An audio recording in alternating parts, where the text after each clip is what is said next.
Okay, so hear my out on this, right? I just thinking a bit out loud here. I don't know if anybody following me ever see the video with the boy he was explaining about like the third and fourth dimensions and all that. I recently see it pop up on my For You page. And what he was saying is that the 3D world we living in right now, every time you see a shadow cast is a two-dimensional shadow. And if you go up to the fourth dimension, if you go up to the fourth dimension, then objects there would cast a three-dimensional shadow.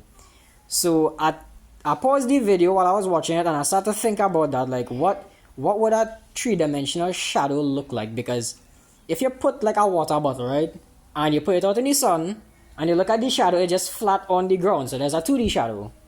And what I think a 3D shadow would look like, what in my head would look like, would be the equivalent of taking a very bright light, putting it inside the water bottle, and then spray painting the water bottle black. So the black outside represents the shadow, and the light glowing in the bottle that helps you like see the shadow differentiate from like the shadow is the bottle and the light is whatever you're looking at inside of it.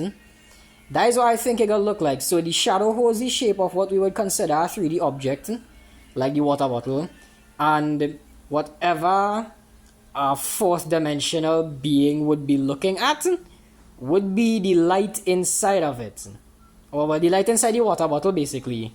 So then continuing on that train of thought, I was just thinking, okay, maybe what if they probably have to see it like that in theory, then a fourth dimensional being to be able to interact with things like that would have to be like something of a higher existence or a higher being or power, like a being made of pure energy, because because matter cannot be destroyed, it can only be altered into something different. So if a being of pure energy is able to have all the knowledge of everything around it, like see whatever is inside of, like say the water bottle for instance, and you want to alter what's inside of it, like get water from it. In the 3D world, you could like take your hand and just pass it through the shadow and touch a wall, like you don't even feel it there.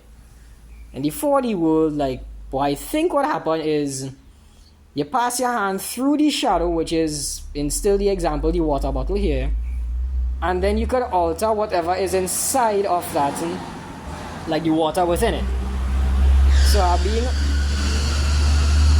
sorry about that. So like a being of pure energy, being a four-dimensional being, to touch something or alter whatever inside it, they have to be made out of pure energy, because that's the only thing I could think about which could alter matter on a molecular level. Well, either that or spirituality, but I have no idea how to explain that one. I'm just trying to be inclusive.